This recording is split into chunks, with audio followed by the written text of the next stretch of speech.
नमस्ते दोस्तों, स्वागत है आपका हमारे YouTube channel story tube back पर, जहां आपको मिलेगा ढेर सारी कहानियां और नोवेल का समावेश। अगर आप हमारे चैनल पर नए हैं तो सब्सक्राइब करना ना भूले। तो चलो करते हैं वीडियो को शुरू। तुरंत ध्रुव ने धीरे से अपने पैर उठाए। उसका शरीर हिल गया और वह दूसरी मंजिल की ओर जाने वाली सीढ़ियों पर चढ़ गया। उसका शरीर धीरे धीरे सबकी नजरों से ओझल हो गया। दूसरी मंजिल पर पहुंचते ही ध्रुव के कदम रुके नहीं। उसने दूसरी मंजिल पर मौजूद उन लात कुलीन योद्धाओं को नजरअंदाज कर दिया, क्योंकि उसके कदम रुके नहीं थे। इसके बजाय वह सीधे तीसरी मंजिल की ओर जाने वाली सीढ़ियों की ओर चल पड़ा। इस बार ध्रुव ने कोई शिष्टाचार नहीं दिखाया। उसके शरीर के भीतर का आभा मंडल तेजी से महाशक्ति पूर्वज रैंक की ओर बढ़ा। वह आभा मंडल, जो एक कुलीन महाशक्ति पूर्वज का था, अचानक सीढ़ियों के सामने बैठे बूढ़े व्यक्ति की ओर बढ़ गया। यह देखकर उस बूढ़े व्यक्ति की भौहें अनायास ही तन गईं। वह उठकर ध्रुव को चेतावनी देने ही वाला था कि अचानक उसे ध्रुव के शरीर से एक कुलीन महाशक्ति पूर्वज जैसी जंगली, हिंसक आभा का आभास हुआ। उसके बूढ़े चेहरे के भाव एक बार फिर बदल गए। उसके उठने का अंदाजा बलपूर्वक दबा दिया गया। ध्रुव को देखते ही उसका चेहरा आश्चर्य से भर गया। उसका मन बार बार सोच रहा था कि प्राचीन नील शहर में इतना युवा कुलीन महाशक्ति पूर्वज कब प्रकट हुआ था। हालांकि ध्रुव के चेहरे पर बेहद शांति थी। उसे अपने सामने खड़े बूढ़े व्यक्ति के अनिश्चित भाव देखने का मौका नहीं मिला। वह एक कदम आगे बढ़ा और सबके देखते देखते तीसरी मंजिल पर पहुंच गया।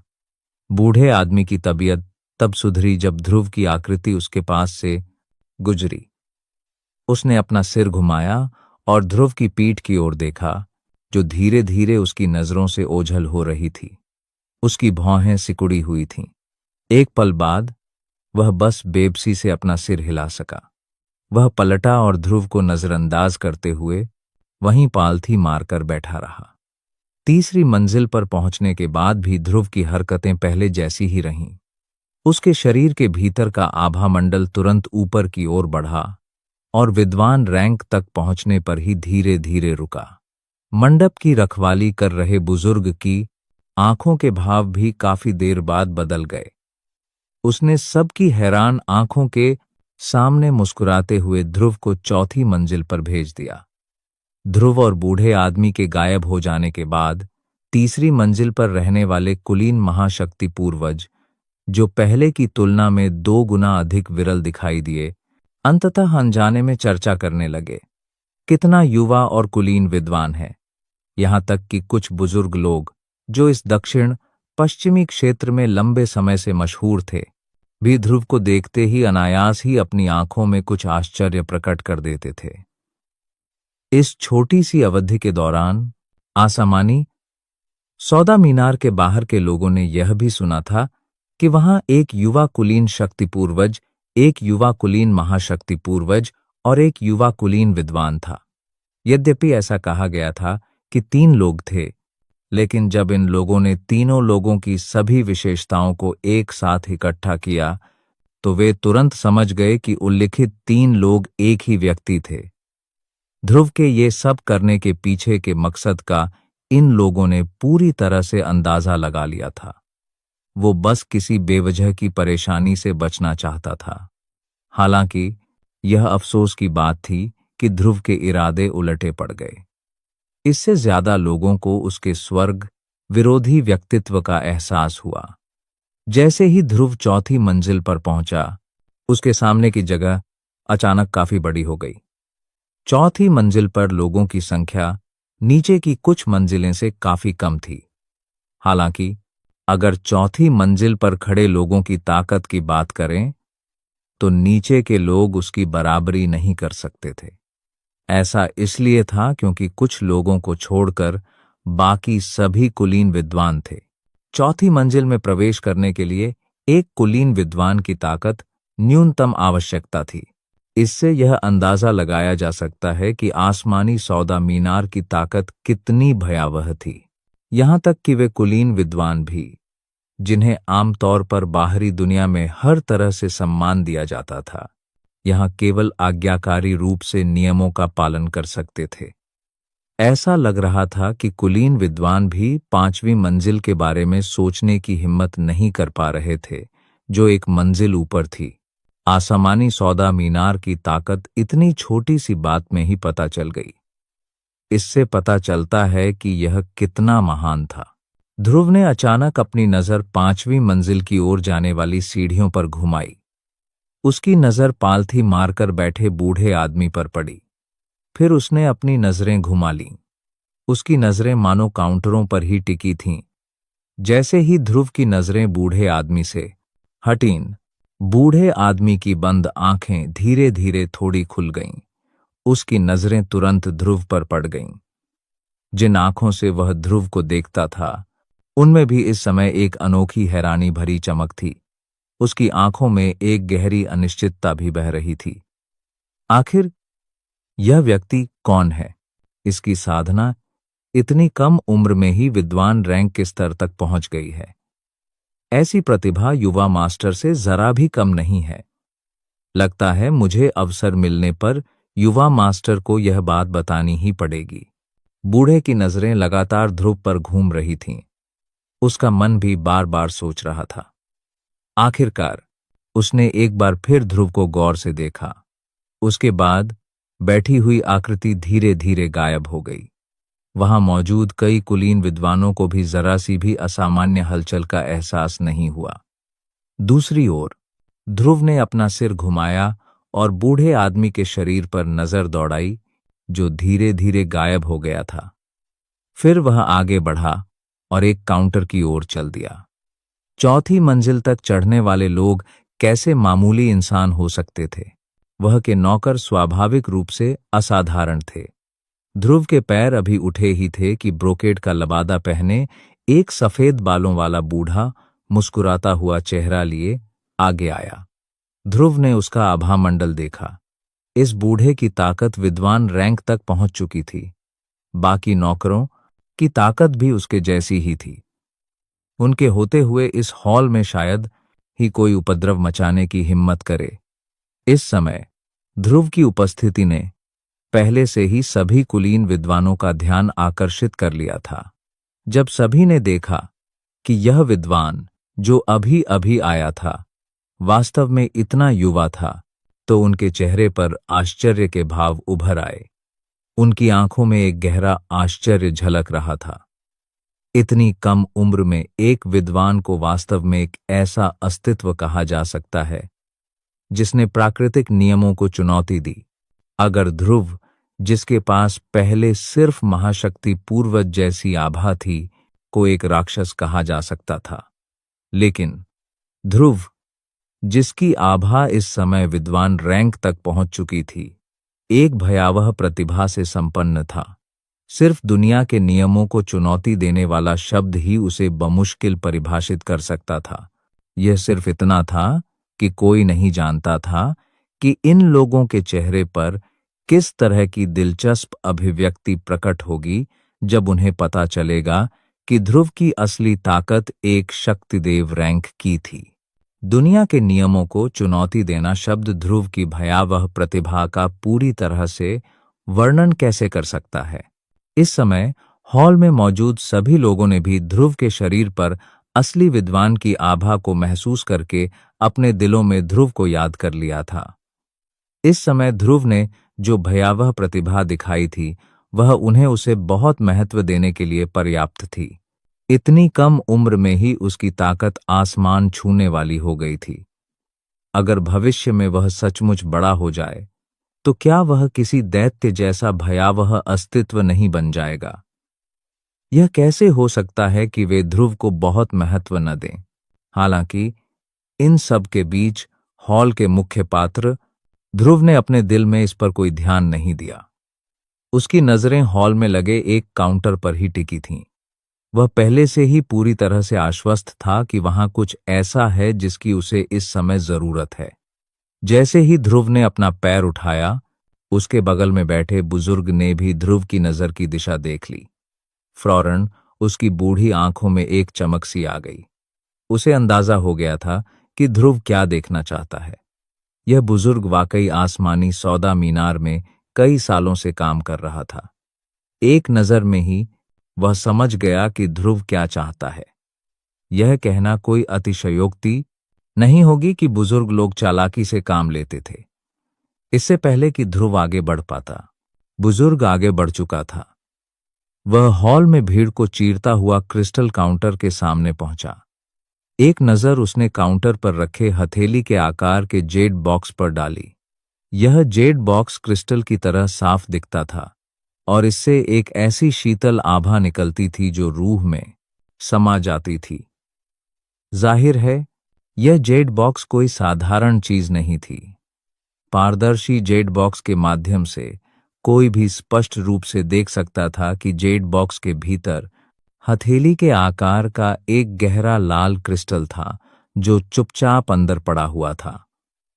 यद्यपि जेड बॉक्स इसे रोकने की पूरी कोशिश कर रहा था, फिर भी जेड बॉक्स के बाहर छोटे से स्थान में अत्यंत हिंसक अग्नि जैसी शक्ति का कहर महसूस किया जा सकता था, जिसके कारण वह स्थान थोड़ा विकृत हो गया था। कोई केवल कल्पना ही कर सकता है कि इस क्रिस्टल के भीतर निहित अग्नि शक्ति कितनी भयावह थी। तभी ध्रुव की नजर सामने खड़ी भीड़ से गुजरते हुए जेड बॉक्स पर पड़ी। ज्यादा सटीक तौर पर कहें तो यह लाल रंग का क्रिस्टल था जो जेड बॉक्स के अंदर से चिलचिलाती गर्मी बिखेर रहा था। यही कारण था कि ध्रुव ने इस बार आसमानी सौदा मीनार में प्रवेश किया था। ध्रुव का चेहरा खुशी से भर गया और उसके मुंह के कोनों पर अनायास ही एक बेहद संतुष्ट मुस्कान उभर आई। जेड बॉक्स को देखने वाली उसकी नजर दृढ़ संकल्प से भरी हुई थी। हालांकि बूढ़े आदमी के चेहरे पर सांवलापन था, उसकी बूढ़ी आंखें बेहद तेज थीं। ध्रुव के मुंह के कोने पर संतुष्टि भरी मुस्कान उसकी आंखों में पूरी तरह समा गई थी। तुरंत बुजुर्ग ने ध्यान से और जल्दी से जेड का डिब्बा निकाला और उसे अपने सामने क्रिस्टल काउंटर पर रख दिया। फिर उसने एक बार फिर ध्रुव की ओर देखा और मुंह खोलकर हंसते हुए कहा, क्या मैं पूछ सकता हूं कि क्या आप मेरे आसमानी सौदा मीनार से यह अग्निसार जेड खरीदने के लिए तैयार हैं? ध्रुव एक बार फिर मन ही मन मुस्कुराया। यह छोटा बूढ़ा आदमी वाकई समझदार था। उसने खरीदार के सामने बोलने की पहल की। क्या ऐसा हो सकता है कि तुम्हें इतना यकीन हो कि मैं तुम्हारी चीज खरीदना चाहता हूं? मन ही मन हल्के से मुस्कुराते हुए ध्रुव भी होश में आया और बुजुर्ग की तरफ देखा। उसके मुंह के कोनों पर एक दिल को छू लेने वाली मुस्कान उभर आई और उसने बुजुर्ग की आंखों में धीरे से सिर हिलाया। इस समय ध्रुव का सिर हिलाने का कार्य अभी रुका ही था कि अचानक हॉल के भीतर से एक आवाज आई जो बहुत सुरीला नहीं थी। यह अग्निसार जेड मेरा है।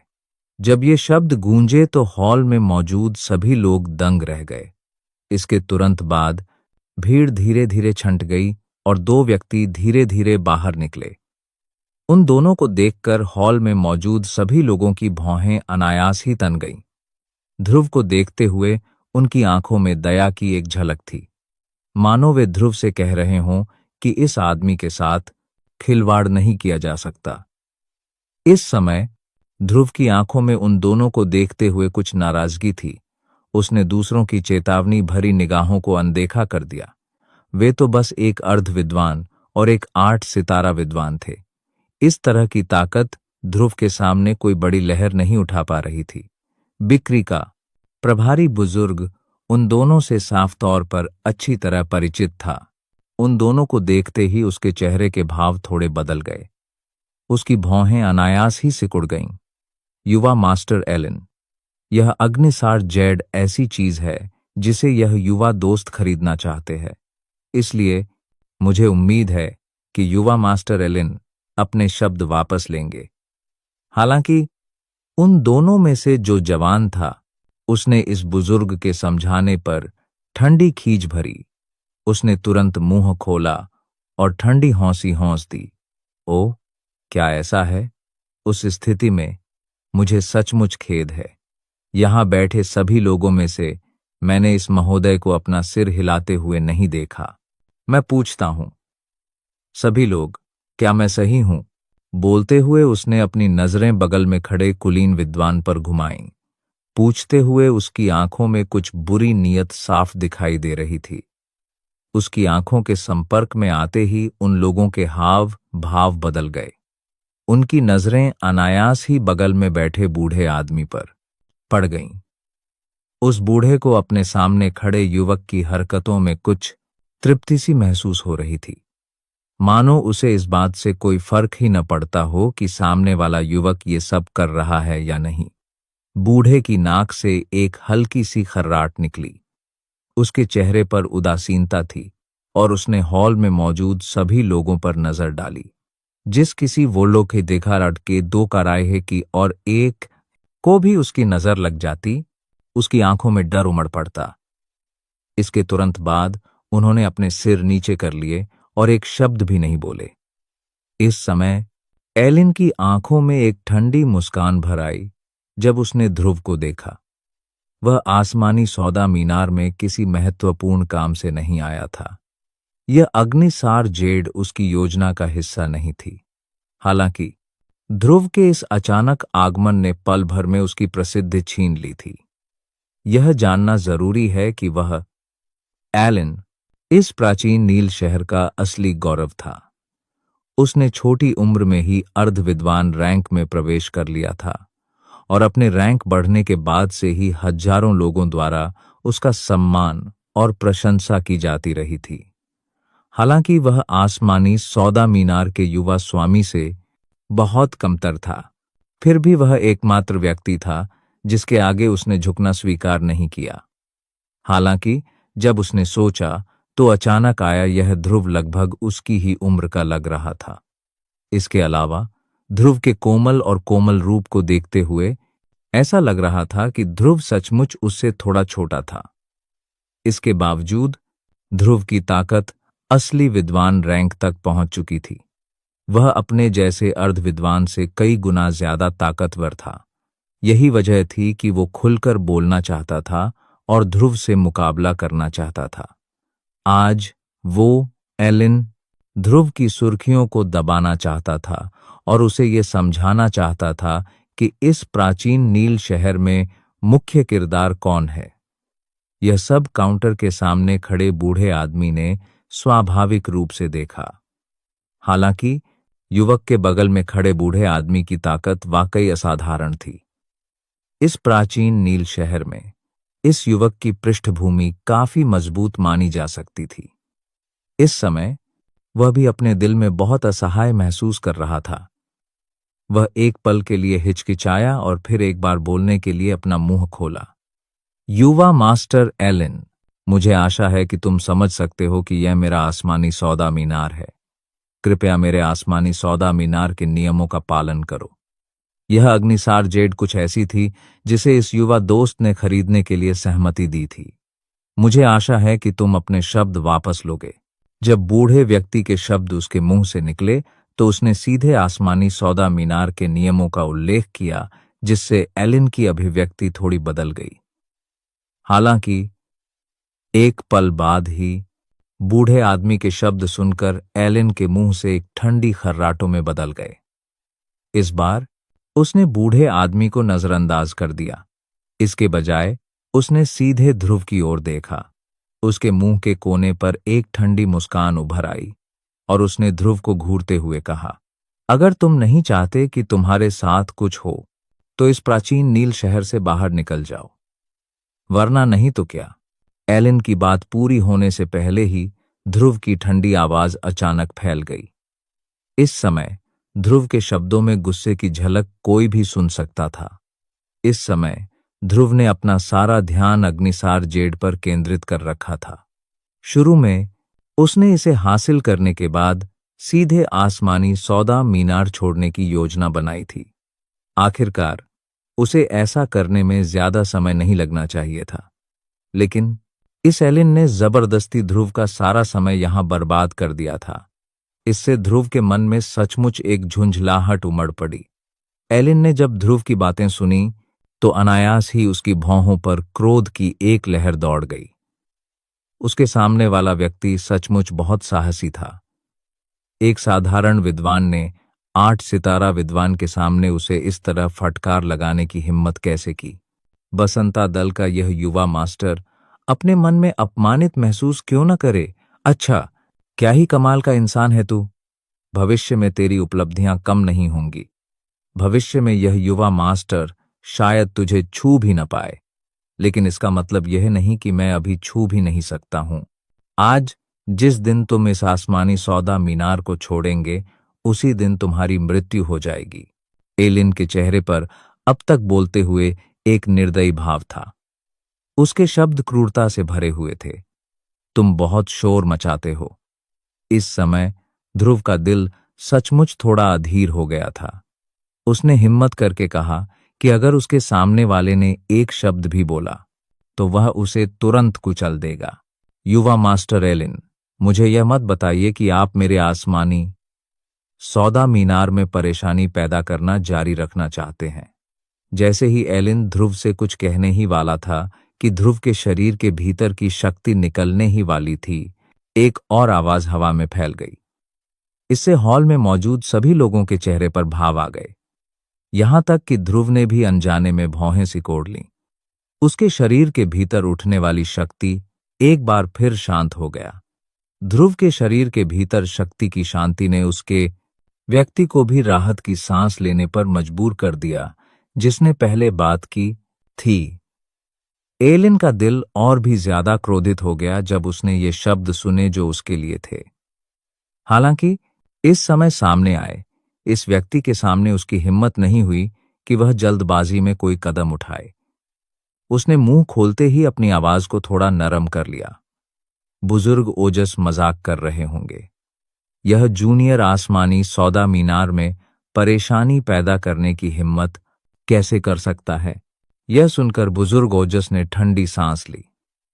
उसने एलिन से कुछ नहीं कहा, बल्कि सीधे बोलने के लिए अपना मुंह खोला।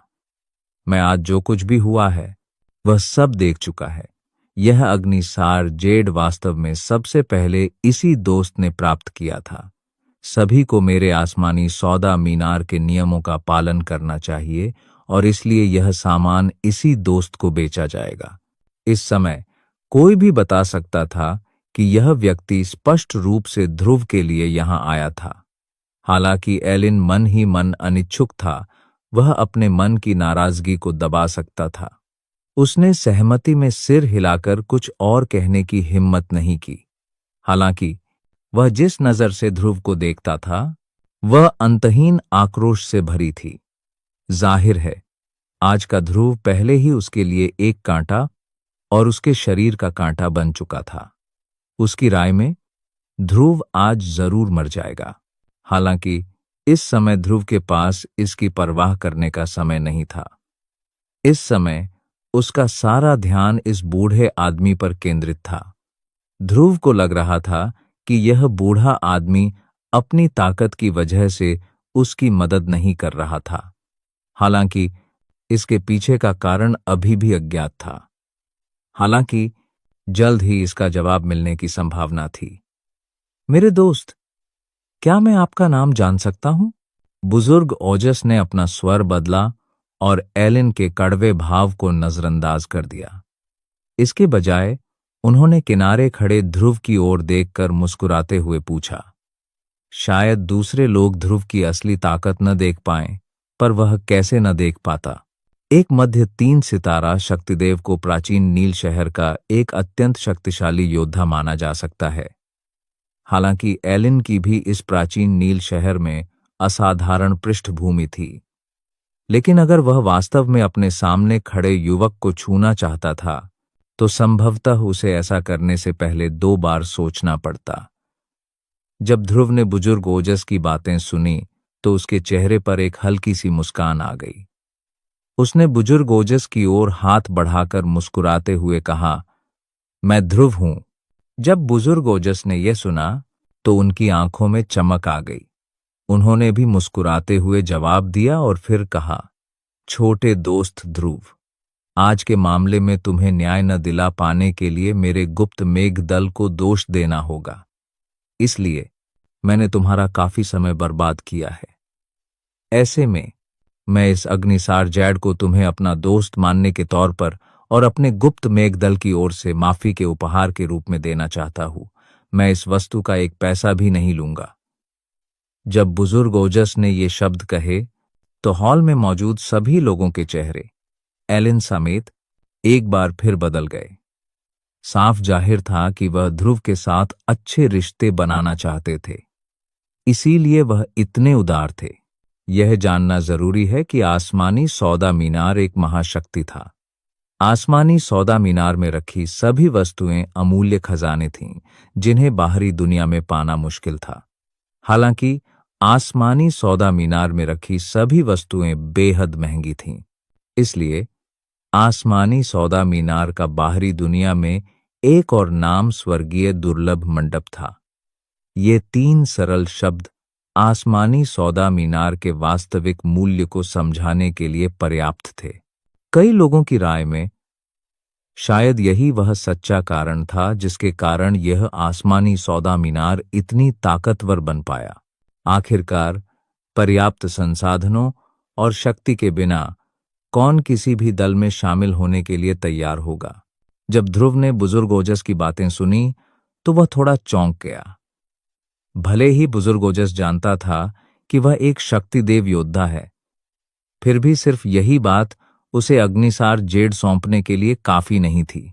जहां तक बुजुर्ग ओजस की न्याय और अन्याय की बात का सवाल है, ध्रुव को उस पर बिल्कुल भी विश्वास नहीं हुआ। ये शब्द सिर्फ लोगों को बेवकूफ बनाने के लिए इस्तेमाल किए जाते थे। ध्रुव को नहीं लगता था कि उसके पास ऐसा कुछ है जो बुजुर्ग ओजस के लिए ऐसा करने लायक हो।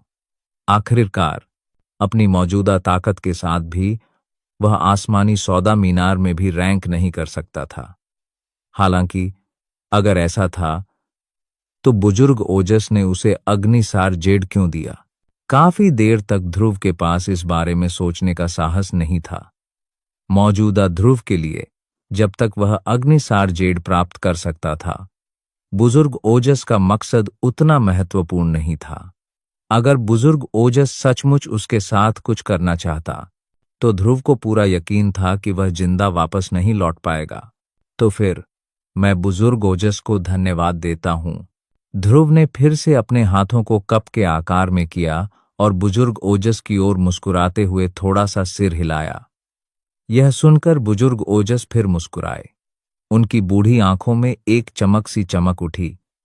ध्रुव के दिल में चल रहे विचारों का उन्होंने लगभग अंदाजा लगा लिया था। ध्रुव को देखने वाली उनकी आंखों में एक अतिरिक्त प्रशंसा भरी नजर थी।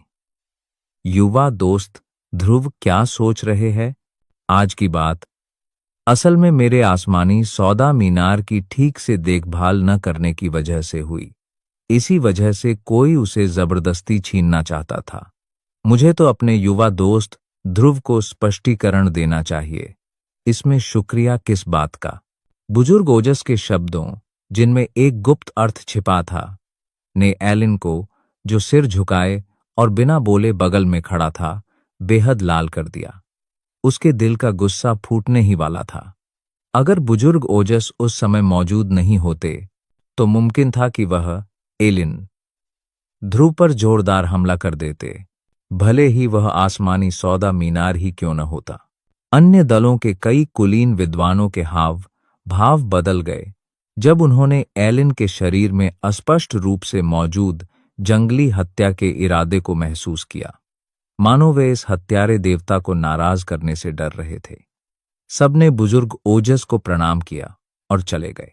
चौथी मंजिल का हॉल भी कुछ ही देर में खाली हो गया था। अब सिर्फ एलिन और उसके पीछे 8 सितारा विद्वान ही बचे थे। बेशक ध्रुव को जाने की कोई जल्दी नहीं थी। आखिरकार एलिन अभी भी यहीं था। वह देखना चाहता था कि एलिन क्या करने की योजना बना रहा है। जब बुजुर्ग ओजस ने ध्रुव के मुंह के कोने पर मुस्कान देखी तो वह मन ही मन असहाय महसूस करने लगा।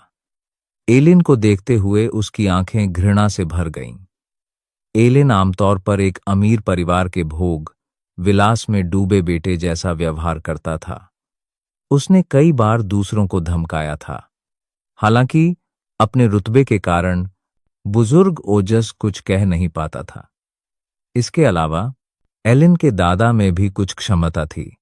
जब तक वे इस प्राचीन नील शहर में थे, आसमानी सौदा मीनार को भी उन्हें कुछ सम्मान देना ही होगा। इस वजह से एलिन के दिल में किसी का डर नहीं रहा। अगर उसका सामना किसी कुलीन विद्वान से भी होता तो भी वह उन्हें नीची नजर से देखता। हालांकि वह आज ध्रुव से मिला, इसके लिए वह सिर्फ खुद को ही दोषी मान सकता था। कुछ देर तक सन्नाटा छाया रहा। तभी बुजुर्ग ओजस ने एलिन की ओर देखा। वह यह भी जानते थे कि अगर ध्रुव आज नहीं गया तो एलिन यहीं रुक सकता है। हालांकि ध्रुव के चेहरे के भावों से साफ जाहिर था कि उसे इसकी कोई परवाह नहीं थी। बुजुर्ग ओजस बेबस था। उसने आंखें घुमाईं और उसका भाव गंभीर हो गया। उसने एलिन से बात करने के लिए एक बार फिर अपना मुंह खोला। एलिन, तुम्हारी हरकतों ने मेरे आसमानी सौदा मीनार के सभी मेहमानों को डरा दिया है, मेरे आसमानी सौदा मीनार के नियमों के अनुसार। हालांकि तुमने कोई कार्रवाई नहीं की, लेकिन तुमने जो किया है वह पहले से ही एक तथ्य है। इसलिए एलिन, कृपया मेरे आसमानी सौदा मीनार से चले जाओ। अगले 1 महीने तक तुम्हें मेरे आसमानी सौदा मीनार में आधा कदम भी रखने की अनुमति नहीं है। ये खुले शब्द बोलते ही एलिन के चेहरे पर उदासी छा गई। उस वक़्त इस खामोश हॉल में उसके दांत पीसने की आवाज भी सुनाई दे रही थी। एलिन के दिल में जो गुस्सा था उसे दिखाने के लिए यही काफी था। एलिन, मुझे मत बताओ कि तुम मेरे आसमानी सौदा मीनार के नियमों का उल्लंघन करना चाहते हो। इस समय बुजुर्ग ओजस के बूढ़े चेहरे पर एक ठंडा और कठोर भाव प्रकट हुआ। बोलते हुए उन्होंने कुछ शक्ति का भी प्रयोग किया, जिससे पूरा हॉल कांप उठा। शक्ति के शामिल होने से बुजुर्ग ओजस के शब्द सीधे आसमानी सौदा मीनार से होते हुए शहर के लोगों के कानों तक पहुंच गए। पल भर में शहर के लोग एक बार फिर स्तब्ध रह गए। इस प्राचीन नील शहर में कौन नहीं जानता था कि एलिन नाम से मशहूर व्यक्ति युवा मास्टर एलिन था।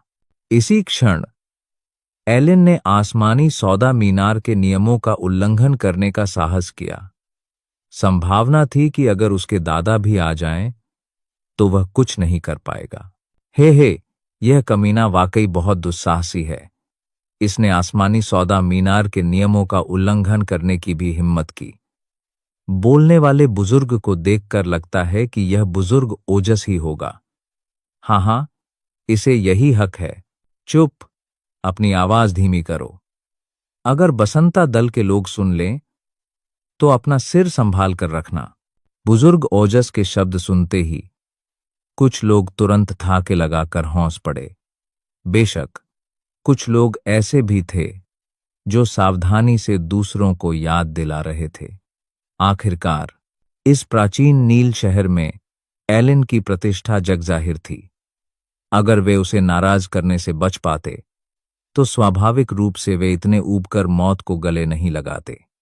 इस समय आसमानी सौदा मीनार में एलिन के पास स्वाभाविक रूप से इस बात की परवाह करने का समय नहीं था कि बाहरी दुनिया के लोग उसके बारे में क्या कह रहे हैं। इस समय उसके दिल में बस एक अंतहीन रोष था। फिर भी अपने दिल में कुछ देर तक संघर्ष करने के बाद उसने अनिच्छा से स्वीकार कर लिया। इसके बाद वह उस बूढ़े व्यक्ति को अपने पीछे ले गया और तेजी से आसमानी सौदा मीनार से गायब हो गया। हे भाई ध्रुव, अब जब वे दोनों चले गए हैं तो इस बूढ़े ने उन्हें पहले ही उचित सजा दे दी है। आपके दिल की नाखुशी स्वाभाविक रूप से गायब हो जानी चाहिए, है ना? जब ध्रुव ने यह सुना तो वह मुस्कुराया। उसे कैसे पता नहीं चला कि बुजुर्ग ओजस को शायद डर था कि वह आसमानी सौदा मीनार में गुस्से में आकर उन दोनों को सचमुच मार डालेगा। यह बस एक छोटी सी बात है, मुझे इसकी परवाह नहीं है। हालांकि अगर वे फिर भी मुझे अपमानित करना चाहते हैं तो मैं ऐसा इंसान नहीं हूं जिसे इतनी आसानी से धमकाया जा सके। जब उसने ध्रुव के चेहरे पर निर्दयी भाव देखा तो बुजुर्ग ओजस के चेहरे के भाव थोड़े बदल गए। उसने एक वीरतापूर्ण हंसी निकाली और एक बार फिर हंसने के लिए अपना मुंह खोला। हाँ हाँ, बिल्कुल।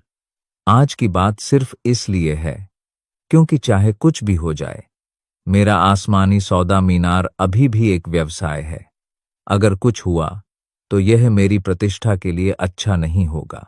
हालांकि मेरे आसमानी सौदा मीनार के बाहर एलिन का क्या होगा, यह उसकी अपनी किस्मत पर निर्भर करेगा। हाँ हाँ, हालांकि भाई ध्रुव, यह ध्यान देने योग्य है कि एलिन के दादा कमजोर नहीं हैं। वह 6 सितारा शक्तिदेव हैं। मुझे उम्मीद है कि भाई ध्रुव उन पर ध्यान देंगे। यह सुनकर ध्रुव की आंखों में एक चमक सी दौड़ गई। कोई आश्चर्य नहीं कि एलिन ने इतनी हिम्मत दिखाई। उसके दादा की ताकत पहले ही 6 सितारा शक्तिदेव के स्तर तक पहुंच चुकी थी। हालांकि अगर ऐसा था भी तो भी ध्रुव के लिए यह कुछ भी नहीं था। वह पहले ही 2 8 सितारा शक्तिदेवों को मार चुका था। एकमात्र 6 सितारा शक्तिदेव उसके लिए कुछ भी नहीं था। हालांकि बुजुर्ग ओजस की इस दयालु चेतावनी को ध्रुव नजरअंदाज नहीं कर सकता था। धन्यवाद कहने के बाद ध्रुव एक बार फिर धीरे से हंसा और बोला, जब तक वह आकर मुझे उकसाएगा नहीं, मैं उससे परेशान नहीं होऊंगा। जब ध्रुव ने ये शब्द कहे तो बुजुर्ग ओजस के चेहरे पर थोड़ी सी घबराहट छा गई। सामने एक 6 सितारा शक्तिदेव के होते हुए ध्रुव ने सचमुच ऐसे शब्द कहने की हिम्मत की। बुजुर्ग ओजस को सचमुच समझ नहीं आया कि ध्रुव में इतनी हिम्मत कहां से आई। मुस्कुराकर सिर हिलाने के बाद बुजुर्ग ओजस ने और कुछ नहीं कहा। जहां तक ध्रुव की बात है तो उसका ज्यादा समझाने का मन नहीं था। अगर एलिन के दादा सचमुच उस पर हमला करना चाहते थे तो बुजुर्ग ओजस स्वाभाविक रूप से समझ जाते। दोनों थोड़ी देर और बातें करते रहे। हालांकि बूढ़ा ओजस पूरी तरह से अवाक था। अपनी चतुराई के बावजूद ध्रुव का सामना करते हुए उसे अभी भी लाचारी का एहसास हो रहा था। चाहे उसने कितनी भी चतुराई से पूछताछ की हो, वह ध्रुव के बारे में जरा सी भी जानकारी हासिल नहीं कर पाया। काफी देर बाद ध्रुव आखिरकार बुजुर्ग ओजस की अजीब निगाहों के नीचे आसमानी सौदा मीनार से बाहर निकल गया। जहां तक बुजुर्ग ओजस का सवाल है, उसका रूप भी धीरे धीरे गायब हो गया, मानो वह कभी दिखाई ही न दिया हो। जब ध्रुव आसमानी सौदा मीनार से बाहर निकला तो आसमानी सौदा मीनार की 6ठी मंजिल पर, जहां कभी बाहरी लोगों ने दौरा नहीं किया था, हरे रंग का लबादा पहने एक युवक मुस्कुरा रहा था, क्योंकि वह ध्रुव की आकृति को धीरे धीरे भीड़ में गायब होते देख रहा था। शक्तिदेव द्वारा लगाए गए कवच के कारण ध्रुव ने उस युवक पर बिल्कुल भी ध्यान नहीं दिया। आसमानी सौदा मीनार 6ठी मंजिल पर हॉल के एक कोने से धीरे धीरे बुजुर्ग ओजस की आकृति प्रकट हुई। उन्होंने खिड़की के सामने खड़े युवक को प्रशंसा भरी मुस्कान से देखा। काफी देर बाद बुजुर्ग ओजस ने उस आदमी के मुस्कुराने और आह भरने से पहले अपनी निगाहें हटाने का इंतजार किया। युवा स्वामी, बहुत समय हो गया जब मैंने आपको किसी व्यक्ति पर इतना ध्यान देते हुए देखा है। वह आदमी धीरे से हंसा और कोई जवाब नहीं दिया। हालांकि उसकी आंखों में एक चमक थी। वह कैसा इंसान है? उनके मुंह से धीरे धीरे स्पष्ट और अनोखे शब्द निकले। बुजुर्ग ओजस भी समझ गए कि वह क्या कहना चाह रहे थे। बिना किसी हिचकिचाहट के बुजुर्ग ओजस ने धीरे से आह भरी और मुस्कुरा दिए। यह बच्चा कोई साधारण नहीं है। मुझे भी इससे बात करते समय बहुत सावधान रहना पड़ता है। और तो और, इसने मेरे छिपे मेघदल की पूरी ताकत को परखने के लिए एक घुमावदार रास्ता भी अपनाया था। अगर यह बूढ़ा आदमी इतना चतुर न होता तो शायद यह मुझसे कुछ जानकारी जरूर हासिल कर लेता। वह आदमी फिर हंसा। हालांकि उसे इसकी उम्मीद थी। वह धीरे से हंसा और फिर पूछा, क्या वह कुछ ढूंढ रहा है? जब बुजुर्ग ओजस ने यह सुना तो वह अपनी भौहें थोड़ी ऊपर उठाए बिना नहीं रह सका। युवा स्वामी, उस ध्रुव पर कुछ ज्यादा ही ध्यान दे रहे थे। ऐसा नहीं है। बात बस इतनी है कि मैंने आपके निर्देशों का पालन किया और उसे अग्निसार जेड का एक टुकड़ा दे दिया जो वह चाहता था। उस आदमी ने हल्के से सिर हिलाया और कुछ नहीं कहा। हालांकि बुजुर्ग ओजस अचानक हल्के से हंसे और बोले, यह सही है। जब मैं उससे बात कर रहा था तो मैंने उसे याद दिलाया कि एलिन के दादा की ताकत 6 सितारा शक्तिदेव जितनी है। हालांकि उसका जवाब थोड़ा अजीब था। उस आदमी के पूछने का इंतजार किए बिना बुजुर्ग ओजस ने आगे कहा। उसने कहा कि अगर बूढ़ा नाथ उसे नहीं छुएगा तो उसे कोई परेशानी नहीं होगी। यह थोड़ा अहंकारी था।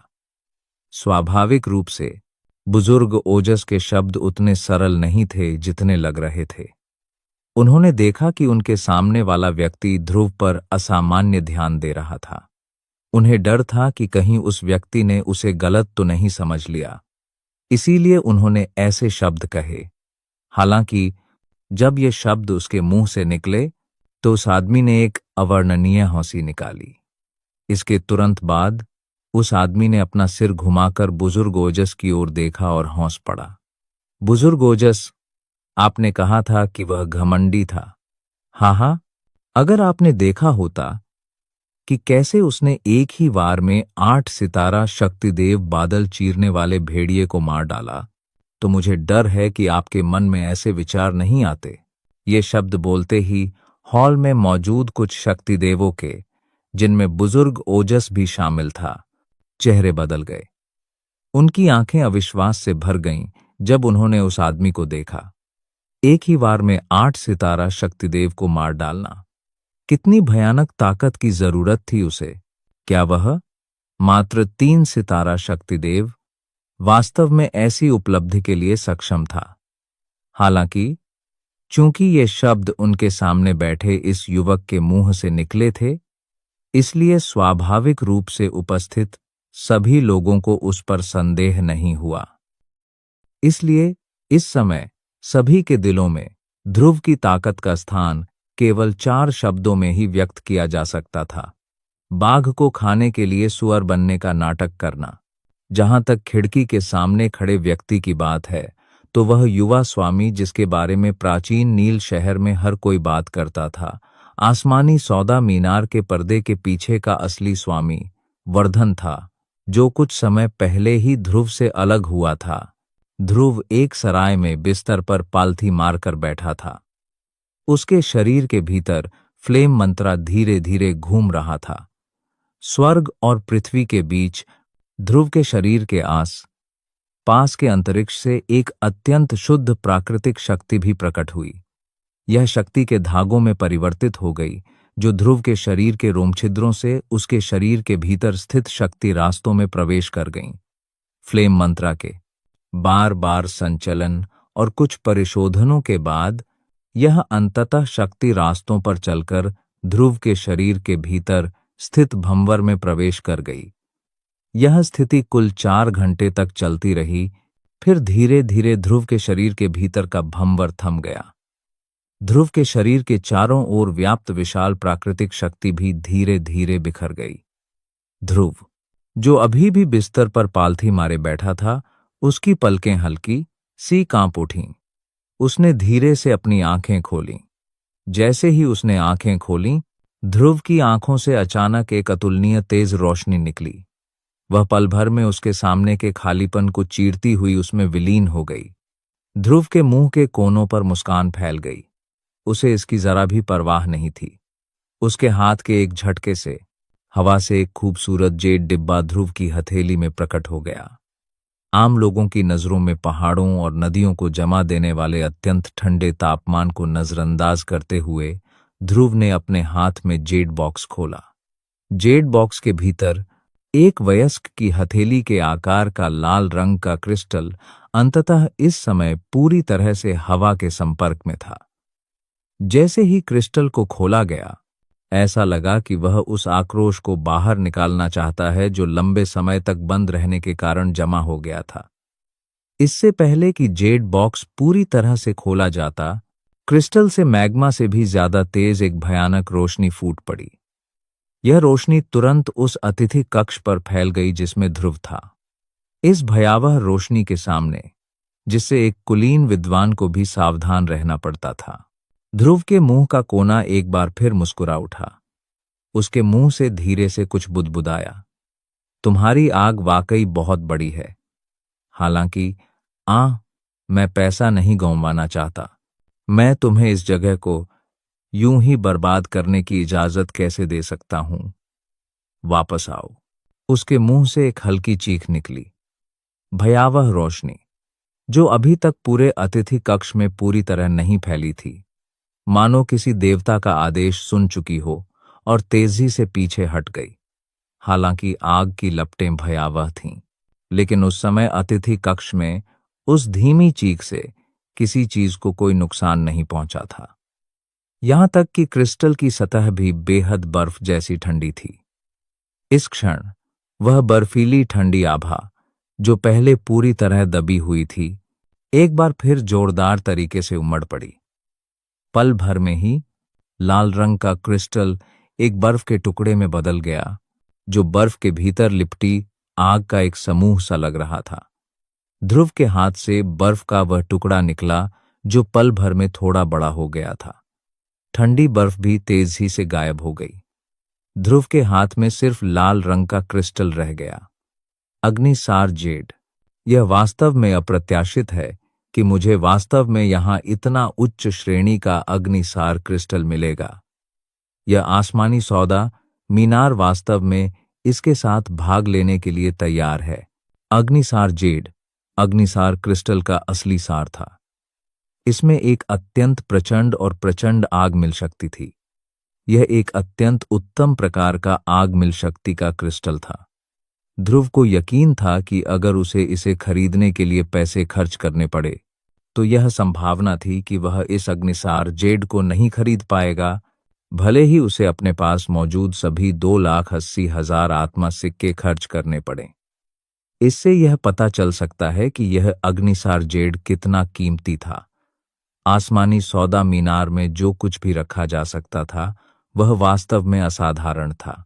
ध्रुव का 9 परिवर्तन शरीर तकनीक का अभ्यास ठीक वही था जिसकी उसे आवश्यकता थी। बिना किसी हिचकिचाहट के ध्रुव ने जेड बॉक्स अपने पास रख लिया। एक विचार के साथ ध्रुव की भौहों के बीच से एक अत्यंत भयावह अंदरूनी शक्ति अचानक प्रकट हुई। तुरंत ध्रुव के सामने 9 अवतार प्रकट हुए। अपनी आस्तीन के एक झटके से उसके हाथ में मौजूद अग्निसार जेड तुरंत बाहर निकल आया और सीधे 9 अवतारों में से एक में प्रवेश कर गया। एक विचार के साथ उस अवतार के चारों ओर एक शानदार लपटों का समूह तुरंत लिपट गया।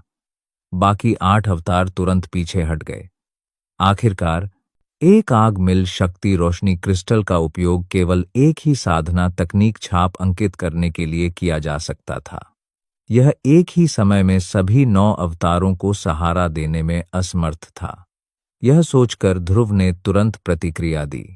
इस तरह उसे भविष्य में बेसहारा जीवन जीना पड़ेगा।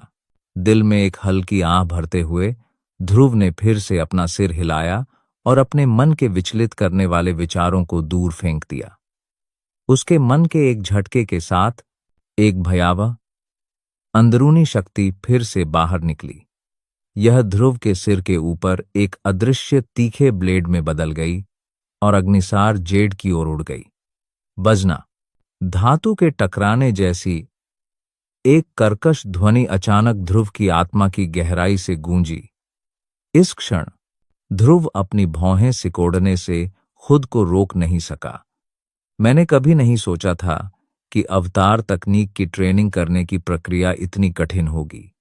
यहां तक कि मेरी परमात्मा लेवल वाली आत्मा के साथ भी इसे हिलाना वास्तव में कठिन है। ऐसा लगता है कि इस अवतार को वास्तव में संघनित करना आसान नहीं है। यह विचार मन में कौंधते ही ध्रुव ने खुद को और नहीं रोका। उसके मन में असीम सागर जैसी अनंत अंदरूनी शक्ति उमड़ पड़ी और तीक्ष्ण अंदरूनी शक्ति के ब्लेड में विलीन हो गई। इस क्षण ध्रुव की प्रचंड अंदरूनी शक्ति के प्रभाव में वह अदृश्य तीक्ष्ण ब्लेड पूरी तरह से पदार्थ में बदल गया था। ऐसा लग रहा था मानो वह सचमुच अस्तित्व में हो, जिससे कोई भी अवाक रह जाए। अपने हृदय में एक कठोर चीख के साथ ध्रुव का मन चला और उसने तीक्ष्ण अंदरूनी शक्ति ब्लेड को नियंत्रित करके वार किया। वह अग्निसार जेड से हिंसक रूप से टकराया। एक और तीखी आवाज गूंजी। टक्कर के बिंदु से अदृश्य तरंगों की एक लहर फैल गई। हालांकि इस बार फर्क इतना था कि अग्निसार जेड पर एक हल्की सफेद छाप रह गई थी। अतिथि कक्ष में ध्रुव की अंदरूनी शक्ति पूरी तरह से अंदरूनी शक्ति ब्लेड में समा गई थी। इस भयावह अंदरूनी शक्ति से आसपास का स्थान लगातार कांप रहा था, यहां तक कि उसके आस पास के स्थान में नंगी आंखों से दिखाई देने वाली कई स्थानिक दरारें भी थीं। इस क्षण ऐसा ब्लेड में डासा कांप रहा था। लग रहा था कि जैसे ही वह थोड़ी और ताकत लगाएगा, यह अत्यंत नाजुक स्थान तुरंत बिखर जाएगा और एक गहरे और अंतहीन शून्य में बदल जाएगा। एक शक्तिदेव योद्धा वास्तव में अत्यंत शक्तिशाली था। उसकी अंदरूनी शक्ति का मात्र संचय ही इतना भयावह दृश्य उत्पन्न कर सकता था। कोई नहीं जानता था कि अगर उसकी अंदरूनी शक्ति पूरी तरह से प्रकट हो जाए तो यह कितना भयावह होगा। इस समय स्वाभाविक रूप से ध्रुव के पास इस बारे में चिंता करने का समय नहीं था। उसके मन में एक विचार आया और ब्लेड, जो पहले ही एक पदार्थ में बदल चुका था, अचानक हिल गया। एक ब्लेड ने एक बार फिर बेरहमी से अग्निसार जेड को दबा दिया। जैसे ही ब्लेड गिरा, एक तेज आवाज ने आत्मा में गहराई तक प्रवेश किया और ध्रुव की आत्मा पर तुरंत हमला किया, जिससे ध्रुव की आत्मा में एक चुभने वाला दर्द हुआ। उसके चेहरे की मांसपेशियां भी एक गेंद की तरह मुड़ गईं, जिससे वह बेहद डरावना दिखने लगा। यह वाकई अप्रत्याशित था कि ध्रुव की अंदरूनी शक्ति के बावजूद इस अग्नि जेड सार को अंकित करना वास्तव में अतुलनीय रूप से कठिन था। ऐसा लग रहा था कि अगर उसे इस अग्नि जेड सार को पूरी तरह से अंकित करना होता तो उसे काफी समय लगता। इस बारे में ध्रुव बस बेबसी से मुस्कुरा ही सका। शक्ति की तुलना में अंदरूनी शक्ति के सही इस्तेमाल के मामले में इस दुनिया की चीजें अभी भी बहुत कमजोर थीं। उसके जैसे हकीम भी अपनी शक्ति का इस्तेमाल सिर्फ असली लड़ाई के दौरान प्रतिरोध करने के लिए ही कर सकते थे। उनकी अंदरूनी शक्ति, जो आमतौर पर बेहद शक्तिशाली होती थी, ऐसे समय में भी अपना असली इस्तेमाल नहीं कर पाती थी। आत्मा की शक्ति के बारे में मानव जाति की समझ और नियंत्रण अभी भी बहुत कम था। अंदरूनी शक्ति का मामला दुनिया की सबसे रहस्यमयी चीज थी। आज तक इस प्राचीन महाद्वीप में कोई भी इसका सही स्पष्टीकरण नहीं दे पाया था। अंदरूनी शक्ति का इस्तेमाल अपनी भुजाओं के विस्तार की तरह कर पाना शायद इंसान की खोज की सीमा ही थी। आखिरकार इस दुनिया में अंदरूनी शक्ति द्वारा नियंत्रित एक आत्मिक कौशल भी अत्यंत दुर्लभ था। हालांकि अंदरूनी शक्ति तकनीक में भी अंदरूनी शक्ति का प्रवर्धन होता था, फिर भी मुख्य शक्ति पर ही निर्भर थी। ध्रुव ने अपने दिल में भावुक आहें भरते हुए अनायास ही आह भरी। हालांकि हकीम इस दुनिया का सबसे लोकप्रिय पेशा था, लेकिन कौन जानता था कि जब किल्विश दल मार्कस पर हावी था, तब हकीम सबसे दुखी लोग थे। यह सोचते ही ध्रुव के दिल में अनायास ही क्रोध की एक लहर दौड़ गई। उसने धीरे से अपना सिर हिलाया। तुरंत उसने अपना ध्यान केंद्रित किया और अग्निसार जेड की ओर देखा। उसकी अंदरूनी शक्ति बेतहाशा बढ़ गई। उसकी आंखों में एक अतुलनीय तेज ठंडी चमक दौड़ गई। आज मुझे यह देखने दो कि शक्तिदेव की आत्मा की असली सीमा कहाँ है। उसके हृदय में एक कठोर चीख गूंजी। उसकी अंदरूनी शक्ति से संचित अंदरूनी शक्ति के ब्लेड ने अचानक चमकदार श्वेत प्रकाश की एक लहर उत्सर्जित की। इसके तुरंत बाद वह तेज ब्लेड नंगी आंखों से दिखाई देने वाली गति से तेजी से सिकुड़ गया। बस कुछ ही सांसों में अंदरूनी शक्ति ब्लेड अपने मूल विशाल ब्लेड से जो दर्जनों फीट बड़ा था 1 मीटर लंबे ब्लेड में बदल गया। तुरंत ध्रुव के दिमाग में एक विचार आया और वह तुरंत हिल गया। उसकी शक्ति खाली हवा को चीरती हुई अग्निसार जेड पर टूट पड़ी। एक स्पष्ट ध्वनि सुनाई देने पर ध्रुव का शरीर अचानक कांप उठा। उसके चेहरे का रंग तुरंत पीला पड़ गया। उसके पास इस बारे में चिंता करने का समय ही नहीं था। ध्रुव ने आध्यात्मिक तरंग के फैलने का इंतजार नहीं किया। तभी एक और वार हुआ। आखिरकार अग्नि जेड सार की सतह पर धीरे धीरे एक रहस्यमयी रेखा चित्र बन रहा था। इन 2 लगातार प्रहारों के बाद इस अवतार के आस पास का स्थान अंततः दबाव सहन नहीं कर सका और एक धमाके के साथ बिखर गया। जब अंदरूनी शक्ति तरंग फैली तो अनायास ही इस स्थान से एक अत्यंत कर्णभेदी भिनभिनाहट की ध्वनि निकली। एक पल में उस सराय के ऊपर जहां ध्रुव स्थित था, आसमान में काले बादलों का एक विशाल समूह उमड़ पड़ा। इस प्राचीन नील शहर में अनगिनत लोग उस भिनभिनाहट की आवाज से घायल हो गए जो फैलकर जमीन पर गिर पड़ी। यहां तक कि कई कमजोर लोग भी थे जो उस आवाज से चकनाचूर हो गए। वे एक खड़ूनी कोहरे में बदल गए जो आसमान में छा गया और फिर इस जगह से पूरी तरह गायब हो गया। इस समय वे कुलीन शक्ति सम्राट भी, जो आमतौर पर ऊंचे और शक्तिशाली होते थे, अपने सिर से निकलने वाली गड़गड़ाहट की आवाज को सहन नहीं कर पा रहे थे। वे एक एक करके जमीन पर घुटनों के बल बैठ गए। उनके दांत भींचे हुए थे और उनके चेहरे लाल हो गए थे। इस समय उनके शरीर के भीतर खून का थक्का लगातार तड़प रहा था। शक्ति भी बाहर निकलकर उसमें समा गया। पल भर में ही यह प्राचीन नील शहर, जो एक पल पहले अतुलनीय रूप से शांत था, अचानक तूफान में बदल गया। किसी की भी हिलने की हिम्मत नहीं हुई।